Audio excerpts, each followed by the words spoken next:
Okay. Anyway, hit the like button here. Without further ado, don't forget Gary Cobb at 4:30.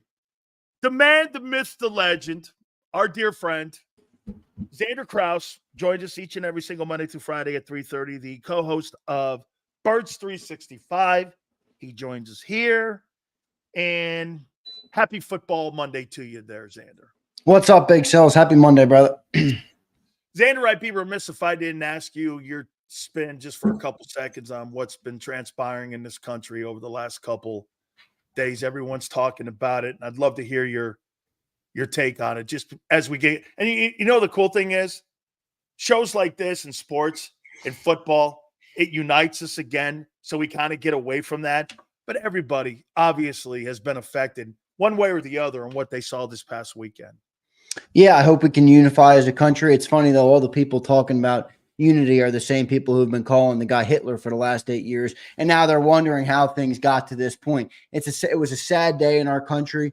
I hope we can unify because of it. I pray for Donald Trump and his family. I pray for Joe Biden and his family. I pray for everybody. We're all human beings, Big Sills. I don't know why we've reached the point in this country. You even see it in sports where you can't have somebody disagree with you. Like, I don't care if we don't agree on everything. I don't expect us to agree on anything. And I think we got to get back to that point in our country. I thought your open on the whole thing was very good, to be frank with you. I thought you nailed it. I thought John McMullen nailed it this morning as well. And hopefully we can get to a place in this country where it's a little bit less hostile and we all work for each other, to build a country that works for everybody. I think that should be the goal of everybody. But I will say, what an iconic moment. What a shot to have a billionaire get shot at with a gun, goes down, gets decked, and he stands up and he pumps his fist. I mean, you don't have to like Donald Trump to understand the magnitude of that type of moment right there. That earned my vote. I know who I'm voting for in November. Not asking you guys to do the same, but that's certainly who I'll be voting for in November. Definitely a big supporter of Trump after you see what's happened, and pretty crazy what happened there, Big Sills. I mean, we're living in history. I mean, I said to my pop, I'm like, I'm going to be telling my kids about this when I was, where I was when I saw that happen and everything. So, look, it's a crazy moment. I'm not going to sit here and preach to everybody to believe what I believe, but that's what I saw. I thought it was pretty insane how it went down. I thought Trump showed that's a moment, Dan, of fear, and you can't control it, and just all these different things. And to do that, to stand up and to raise your fist and yell fight, and with the American flag blown, I just thought it was an iconic moment, and it will live, it'll go down in the history books for sure, that image. One of the greatest pictures ever shot. Absolutely. It'll define Trump. Absolutely. American history, that moment there too, for sure. So again, that gives us the ability to be able to do great stuff like this. Sydney says, my point, you think Hurts injury-free this year? Dude, that's so impossible to predict when you're talking that kind of stuff, Sydney. I think he's got a chance. I think when you look at Hurts, every quarterback has a chance to get injured because they have the ball more in their hands. Projecting injuries, that's not something I do because, again, that's fantasy talk. I have no idea, Sydney, if this guy's going to get injured or not. I'll tell you what, I think you got a less chance of being injured running the ball, and that's what Phil Simms said. Get this. This is what he said about the read option. You have more of an opportunity to get down because you're in control of the play when you have the read option, more so when you're in the pocket and you get hit from behind. You know what I'm saying, Zander? Yeah, absolutely. Yeah. I never looked at it like that, but Phil goes, hey, I don't think Kellen's going to use the RPO much. I think he should, but I don't think he's going to. We'll see. I mean, I'm not sure, though. Well, we're going to go here in a second here to that, but I want to first start out with how we opened up the show here with Nick. And I believe this was on the Philly Voice. He was doing an interview. And Nick Sirianni was asked a question, and he goes, I don't believe we're going to overcorrect anything because it wasn't so much that we got out of the gate in a bad way the last two seasons. One was 8-0 last year. I believe they got out, if I'm not mistaken, I think to 5-0.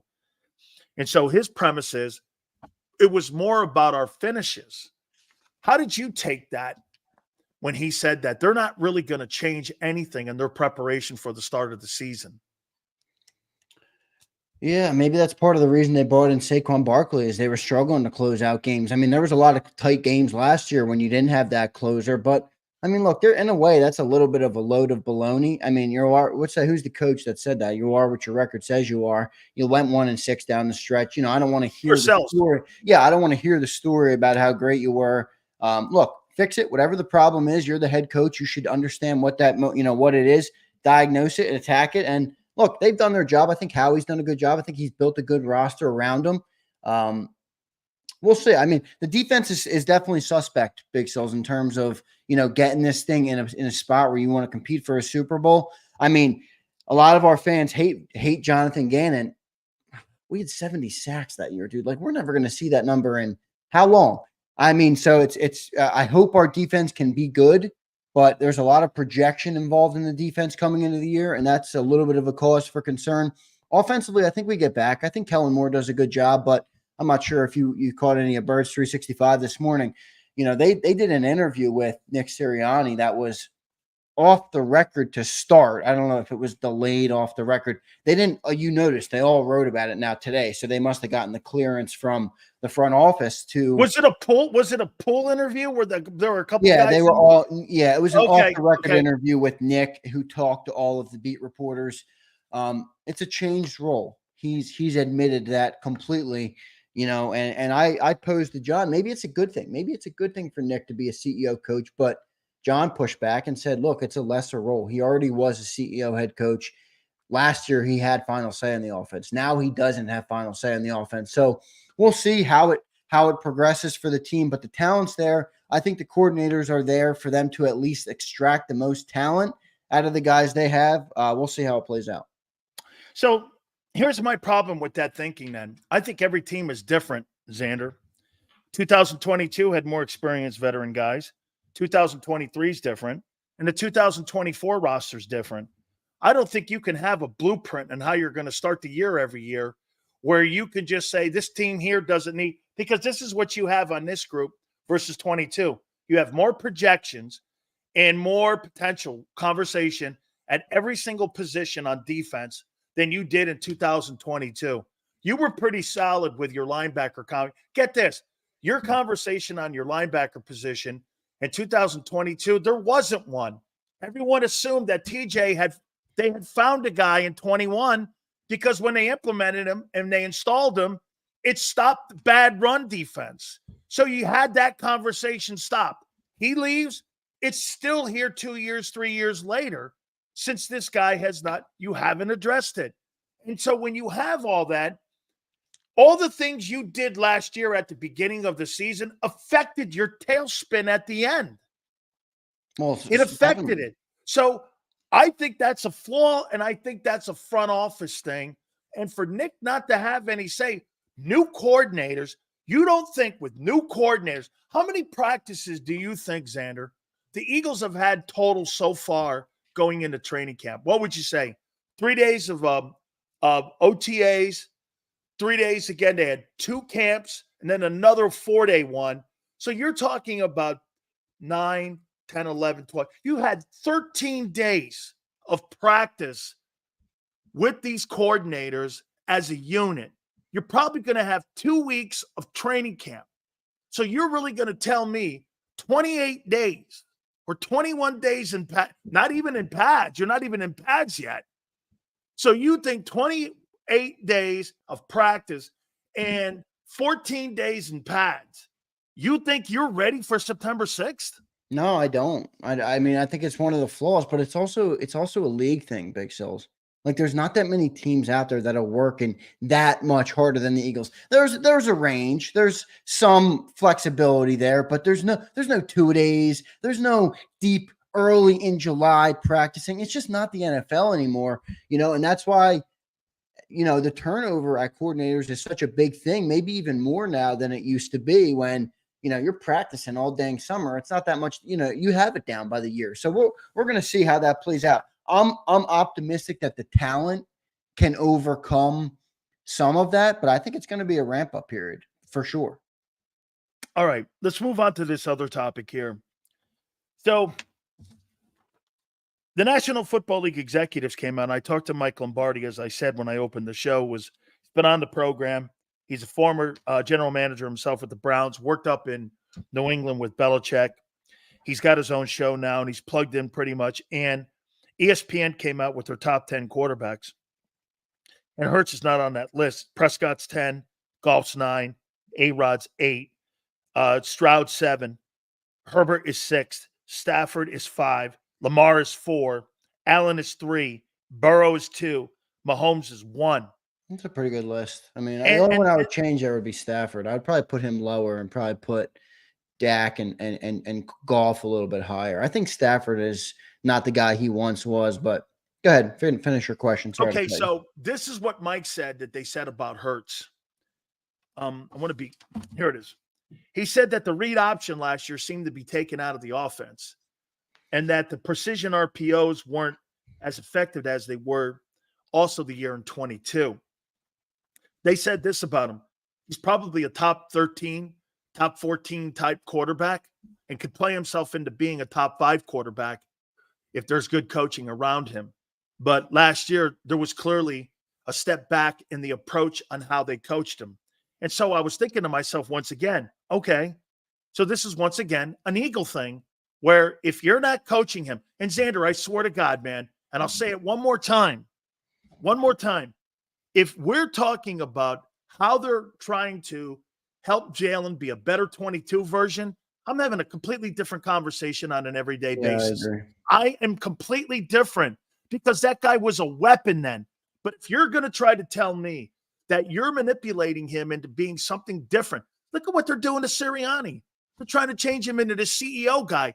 He has never in his entire coaching career ever exhibited being that style of coach. But now you hired a guy who you want to be somebody different than what you hired him for. You hired him as a play calling head coach. Well, he wasn't good at it. Now you're trying to evolve him into that. Last year, I'll get to this here in a minute on him, but you're trying to even change him. So how do you view this here and how people they don't even perceive him look at Jeremy Fowler, Jordan Love 5, Purdy 4, Dak 3, Goff 2, Stafford 1. And the reason for Purdy, he's got 4 playoff wins. He's 4. Well, is that an NFC ranking right there? That's an NFC ranking. And he's 17-4 in his last 21 ball games. Purdy's got 4 playoff wins. He's 4-2 in the playoffs. I mean, they don't even have him looked at as in the NFC as a top 5 guy.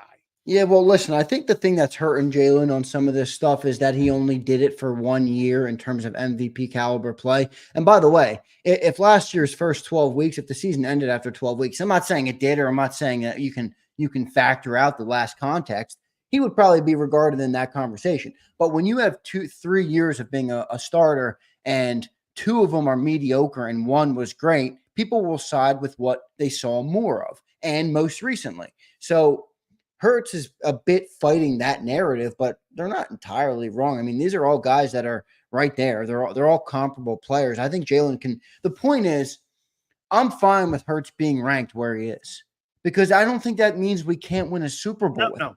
Agreed. You know, so that's where it's like, how much does this even matter in the grand scheme of things? Look, it matters. You want a great player, but I want a guy I can win with more than I want the most talented player on the planet. Aaron Rodgers was a top 3 talented quarterback for 14 years straight in the NFL. What did that get him? You know, he got 1 Super Bowl. Brady had 7. You know, which guy are you taking? So for me, it's I'm good with the rankings, but you know, I don't think they're that far off. I mean, the top 10 one. Who would you put at 11, 12, 13? It's tough to not see the list. I'd put Hurts in there somewhere. Yeah, I put him at 12 or 13, or maybe even 11, depending on from what 11, other options 11 are to out 13. I don't think he's 15. I think like 11 to 13, he's somewhere in there. Yeah, and to the point though, when he plays like you saw him play in 22, not saying he will, but if he did do that, how many guys does he jump? Yeah, how good is he in that moment? I think he's a top 5 player when he plays like that, maybe a top 7, top 8 type of quarterback. I don't think he's in the league of, you know, the Burrow, Allen, Mahomes. Who was 4? Lamar. I like Lamar talent-wise, but I'm not sold he can win it for me. Like, I've seen more from Jalen in the playoffs than I've seen from Lamar. You think Lamar was in the NFC to be a different conversation about him playing in the NFC title every year? Well, if Lamar was in the NFC, it would certainly be a different conversation. But again, he hasn't been the greatest quarterback in the playoff games. I mean, he's thrown a lot of interceptions. He's 2-4. kind of reverted back to his, some of his early flaws in his career where you've seen them come out in the playoffs. I think he's very talented, but that goes to my point, right? He probably is the fourth. That probably is accurate. Fourth best quarterback in the league. Can I win with him? I don't know. I feel better about winning with Jalen Hurts right now than I do about Lamar Jackson. That's because I've seen it with Jalen Hurts. I've seen him put on the show with Mahomes on the other side when the lights were the brightest. So I try not to get too involved in the quarterback list, or at least too swayed one way or another. To the Nick Sirianni point, what is his job? Like, I know there's other coaches. Are they trying to create a job for him? I know there's other coaches out there who are CEO coaches, like a Mike Tomlin, other guys. I get it, Harbaugh, but like, Nick's not about to tell Vic Fangio how to run a defense, and he already told the guys, which is being reported now, he's not about to tell Kellen Moore how to run an offense. So is he a glorified PR guy? Is that it? I mean, is he about to go out there and just do the bidding of what the front office wants him to say? I don't know. I mean, I'm sure there's a lot of other things that go into it. Maybe my negligence is showing, or I don't know everything that goes into it, but it is kind of interesting. The head football coach has really no say on what they're doing in the football field, right? Isn't that how it's being reported in a way? And I don't get what that means or what that means. And it's evolved into that from the last game of the year against the Buccaneers to right now, where they are redefining what John, like John said, they're redefining this guy in his role. And that's why when Jalen was asked the question, you and I and him are in the same boat. I don't really know what that definition of his role is. Yeah, which is, I mean, look, there are many instances of coaches winning Super Bowls or at least being very competent, going that far when you're a Super Bowl when you're a CEO head coach. But I mean, just the last couple Super Bowls, Kansas City, obviously you have Andy Reid. That's not a CEO head coach. 3 years ago it was the Rams who beat the Bengals, where you have Sean McVay, obviously not a CEO coach. Now, the guy in Cincinnati, he kind of is, not really, but kind of. He's a play caller too. Is he the play caller? He's the play caller in Cincinnati. Zach Taylor. Yeah, so that's, I mean, Tampa Bay is the last one 4 years ago with Brady when they beat the Chiefs. Bruce Arians, who was the CEO coach. He wasn't calling the offense. No, it was what's his name? The quarterback, the former quarterback that was there that played at Marshall. He was the offensive coordinator there. There was a guy. Yeah, it was what's his name? Shoot, I'm blanking on his name. The guy that was the head coach candidate in Jacksonville.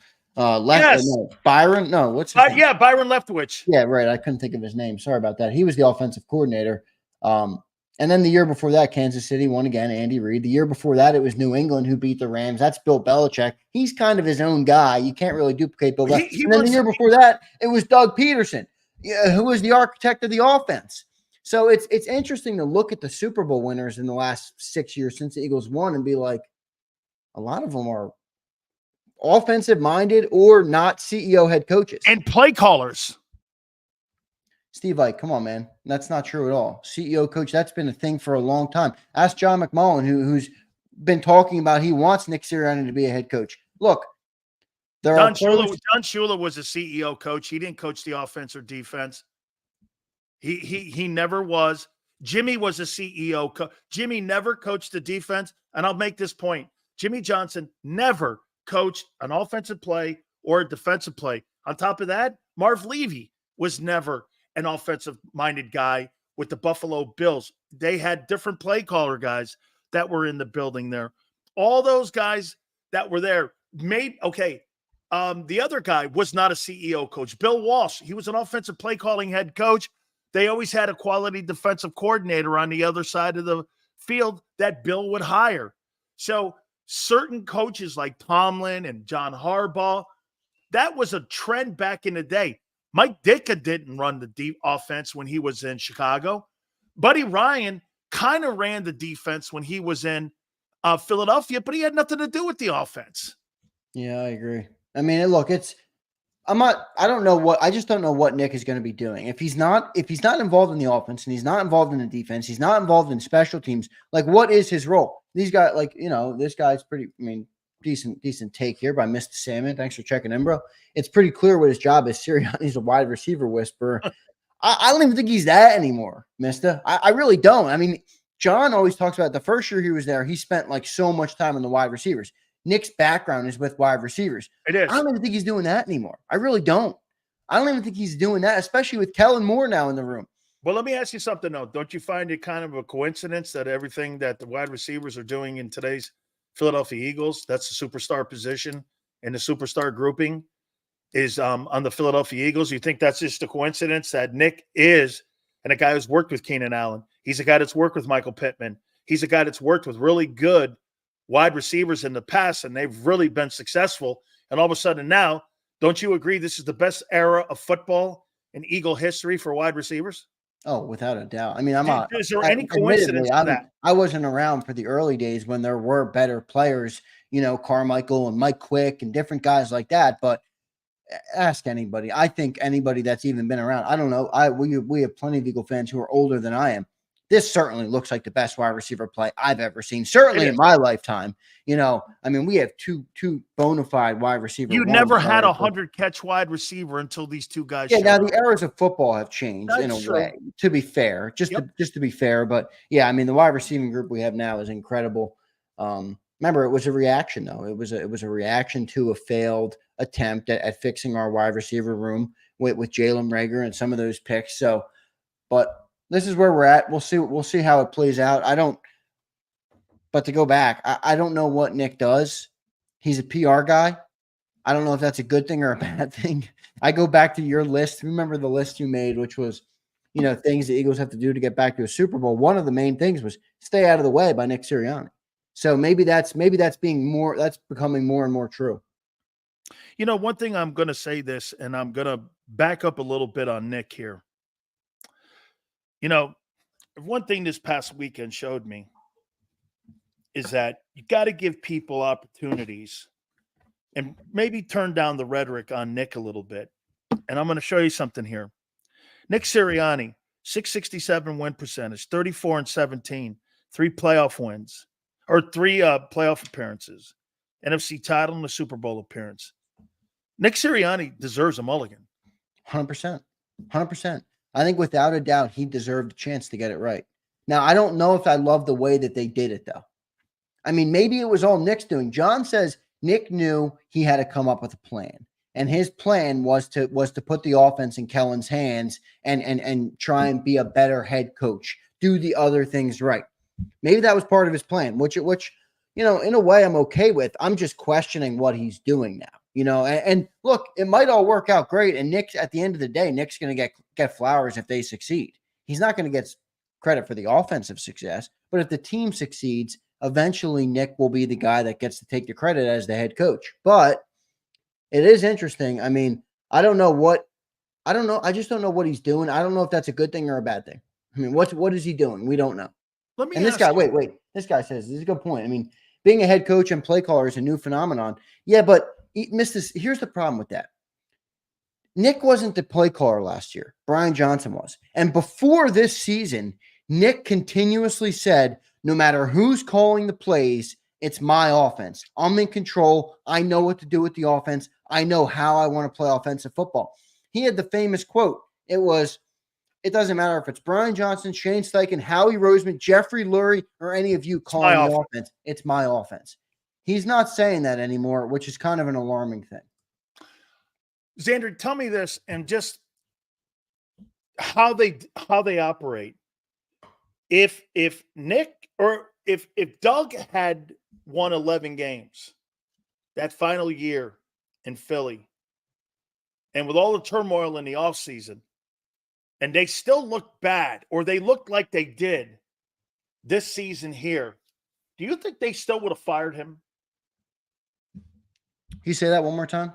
Okay, we agreed the team didn't look good, and the 11 wins probably played a little bit into Nick being retained, was the fact that it wasn't a 4-win season. Right. But for Doug, if there were 11 wins, but they had the chaos with the personnel, they had the chaos with Wentz, the drafting of Jalen Hurts, nobody knew what that was about at that particular time.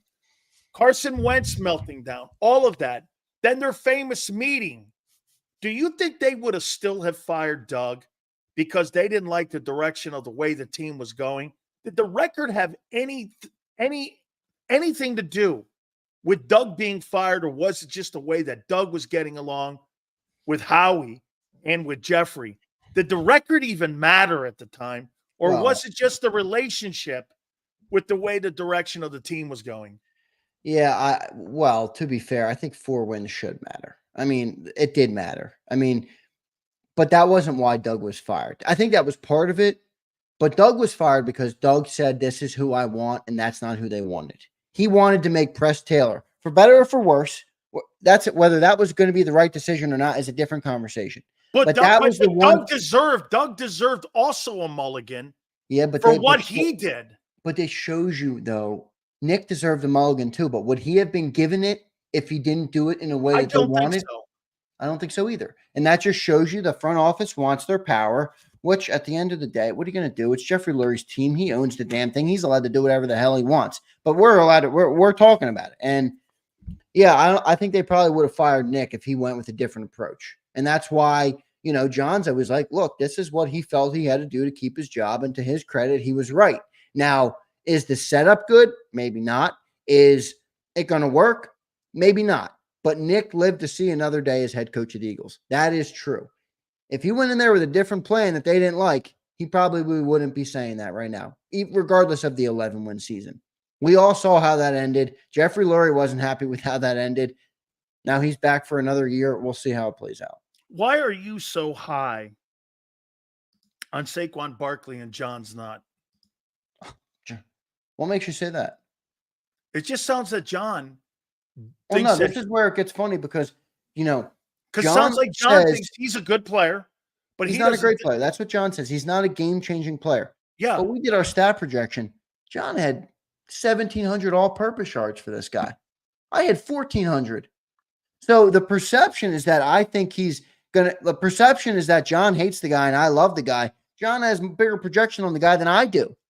Now, I think he's a great player. I don't know. There's only one football, though, and that's where I'm like, I don't know how many yards he's going to get. I just care that the impact is great when it needs to be great, situationally. I don't know if it's going to be or not, but, John just doesn't think he's a game changer. And I get what he's saying. The guy has a lot of touches, man. Look at running backs and how they've burned out over the years. I mean, we brought it up on the show a little bit ago. Le'Veon Bell, Todd Gurley. Like, these guys, when they get to that second contract, when you get 27 and up and you have 1,000+ touches on the football, you're burnt out, man. You're burnt out as a running back in the NFL. And the projection that Saquon Barkley is going to be the guy he was when he was taken second overall, I think that's somewhat foolish, to be honest. Even if you're an Eagle fan, as I am, I don't think he's going to be that guy. I think he's going to work. I think he's going to have a great year. I think he's got the best offensive line he's ever had. He's got the best supporting cast he's ever had. I'm not taking that away from him. But is he the dynamic player that he once was? Probably not. That doesn't mean I don't think he's going to be productive, but we'll see. I mean, it's funny because everybody's saying, John hates Saquon. John has 1,700 all-purpose yards for Saquon. That's a hell of a season, Big Sills. No, it is. It's a lot. I'll say this to you, though. Here's why I think that Eagle fans and what people are projecting him, Haas, 2,000 carries. Is that what he has? In his career, does he have 2,000 carries? He's got a lot. Let's look at it. If he has 2,000 carries, bro, that's like 300,000 miles on a car. I know. That's the point. Okay, yeah, and so so the factor is so if when you look at it, in his NFL career, he has 1,200 carries. Okay. I believe he had another 900 at Penn State. Okay, so I know it's a different thing, but that's still a lot. So you're talking a guy in the last 12 years has basically 2,100 carries in the last 12 years. So when people are looking at Saquon Barkley, they're looking at a guy, you're buying a used car off the lot with 300,000 miles. I Yeah. mean, I mean, and you're assuming he's going to go out there because you have better talent around him, that those tire treads, and he's had 2 knee surgeries in the last 4 years. It's like look, if you buy a Ferrari with 300,000 miles, it's still a Ferrari. But yeah, I mean, you're gonna have some problems with that Ferrari. You're gonna have to get that thing to the shop every couple of times you go. That's just reality. So it's a good point. I mean, it makes sense what you're saying. I don't know though. I think he's still a dynamic player, but yeah, I think it's fair to be like, hey man, running backs don't last in the league. They never have lasted in the league that well, and he has a lot of touches on his belt. By the way, in an offense that he was getting obliterated in. No offensive line, no other weapons. He was like the lead guy. And by the way, that's not encouraging because that means he took more punishment. He's also had 288 receptions. So that's another 300 right there. That's 1,500 NFL touches. So when you say that, Sills, watch this. Well, he was on a really shitty team, and he had a lot of carries, and now he comes to the Eagles. Is that supposed to be comforting? That I'm buying a guy that's 2 knee injuries, and that's damaged goods. Yeah, well, that's a worry. This is where I think Bob is spot on. Bob Brown's a great commenter. Bob, thanks for being here, brother. Zander, if Barkley does not come close to his very high ceiling, the season for Barkley will be viewed as a failure. To reach that ceiling, Moore will need to pull touches from Smitty and AJ. That's a risky move. That is a very, very risky move. I mean, you're going to pull the ball out of the hands of guys who have proven, by the way, they're in their prime. You know, AJ Brown's coming off back-to-back 1,500-yard year, the 2 best years of his career, and he missed a game. Devontae Smith, 2 straight 1,000-yard seasons, an ascending player, younger than 25 years old. You're going to pull that out to get to what? To throw the ball to Saquon Barkley? I don't think they're going to go that route. I don't. Couple last ones here for you. So explain this to me. I heard you had a gentleman, I don't remember his name, I apologize, but you had a guy on, and here was another guy that brought up Jalen Hurts' knee injury. Or wasn't even reported. It was assumed that he had a knee injury. Once again, the Eagles never listed it. The Eagles never, and by the way, I'm going to get to a point here on it. The Eagles never listed it. Hurts at one time, if I'm not mistaken, had a brace on too. Did the Eagles coach around an injury that they didn't report, and that's why they ran the lesser of the read options and RPOs? Could that have been part of why they took some of the offense out? Was because maybe it wasn't an injury, but it was a nagging injury. And so it wasn't a point that kept them out. Could that now look, I think that is not an excuse, but it's a way to coach around.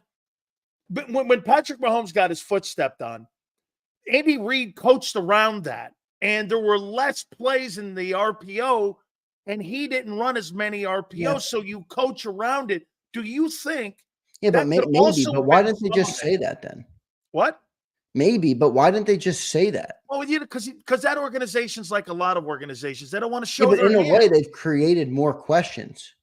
They did, but they don't want to show their hand. They'd rather have the questions out there than giving you the definitive, yeah, he's hurt. Well, yeah, and once you put your foot in the sand on that, you probably can't go back because I'm pretty sure it's against league rules to hide an injury like that. So they basically had to stick with whatever narrative they decided to choose. And I think it ultimately did a disservice because now you have people questioning, what is Jalen Hurts? We saw 2 years of mediocrity, I guess you could. I thought he was a little bit better than mediocre last year. I thought he was 12, 13. He wasn't mediocre last year. What was he? Good? Yeah. Good. Okay. Yeah. I mean, I didn't pay $51 million for you to be good. Well, also, he was good. He was good against KC. He was good against the Bills. He was good against Dallas. He was good against the Rams. He was good against some playoff teams, Buffalo. He was good against those teams, dude. I mean, so yeah, he was. No doubt. I mean, that's why, to me, you can't just go, well, he sucked. It's not true. because he beat significant QBs a year ago. You know what I'm saying? But it just looked off. It just looked a little bit off to me, and it wasn't consistent like it was in 22. It wasn't an inspiring performance like it was in 22. I mean, when he was playing in 22, I mean, people were like, holy shit, Yeah. Jalen Hurts is the Yep. next thing in the NFL. This guy, I mean, he was captivating fans. He was it was a different level of play. I'm not, like I said, I don't think he was bad last year. I don't think he elevated the team, which I believe to be a problem when you're the quarterback of the team and you're, you know, I don't care about what he's making. I mean, it's cool he's making that, but when you make that, it comes with the expectation you're going to be able to lift the people around you. You're going to be able to turn the team around when things go bad. That's where I think it was worse for Jalen last year. I thought his play was mediocre. I mean, I didn't think it was bad. I didn't think it was good. I thought it was mediocre. I really did. I thought it was just mediocre play. So I'm looking for him to get back to the form of him elevating people, of people like, look at Jalen Hurts go, you know, and we didn't have any of that last year. Huh. I like JM's take there on that. Sills, that RPO doesn't work forever. He's 100% right. 100% correct, JM. And this is why I'm like, they're bringing in Cam Jurgens and they're making him do the blitz pickup. Why? If you know the guy you paid can't do an RPO forever, why would you not force him to get better in the other areas of his game that will aid him when he can't use the RPO? And they're not doing that. It doesn't really make sense to me. Absolutely. Last one here. Help me out on this. Are we overrating the Eagle O-line?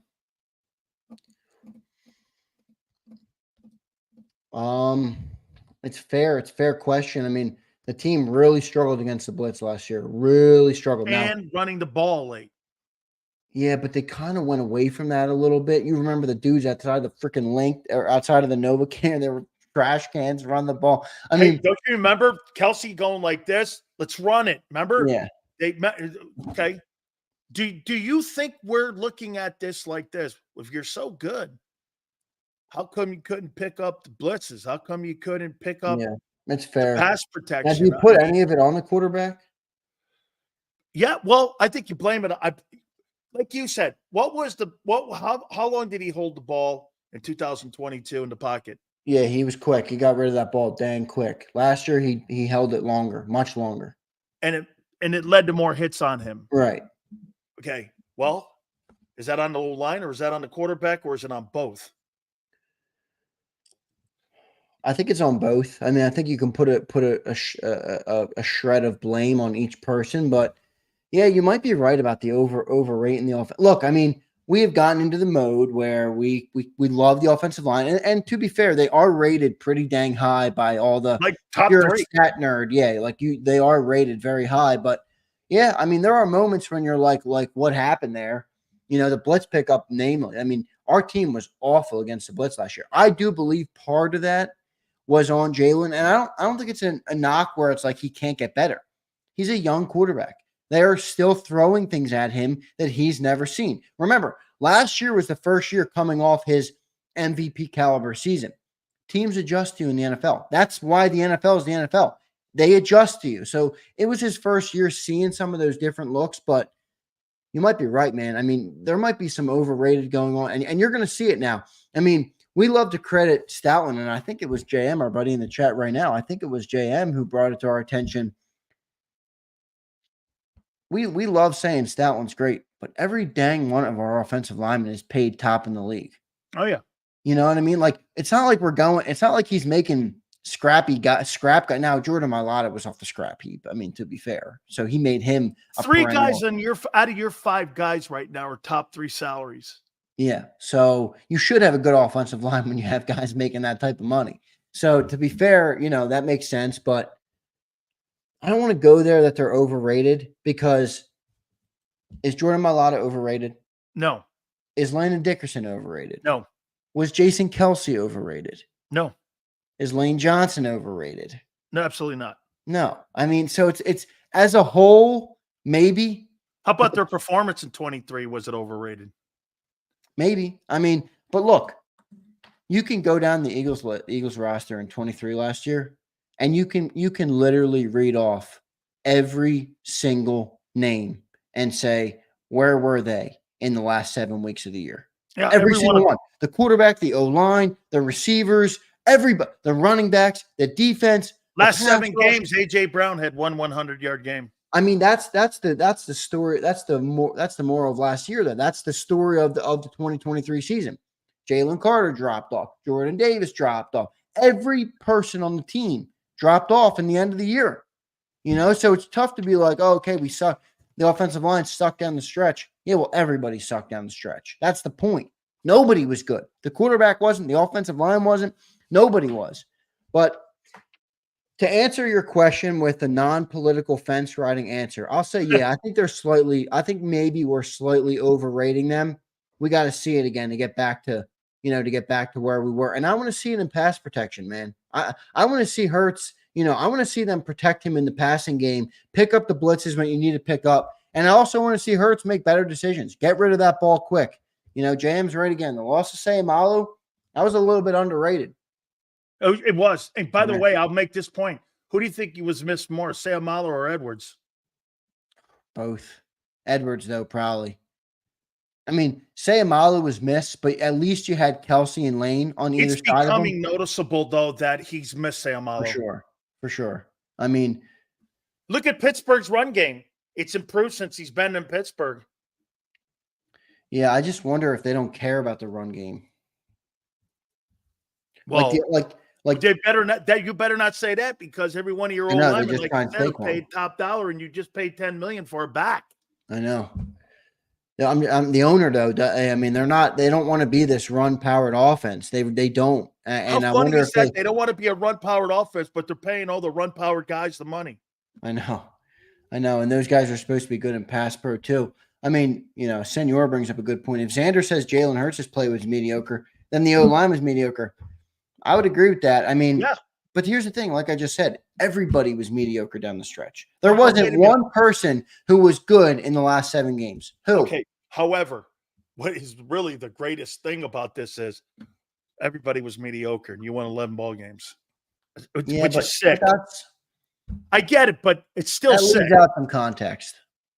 Okay. Still, dude, the games you won, they were not against chumps. They were playoff I know, teams. But they were at a certain moment. What happened in the last 7 weeks? Institutional self-infliction.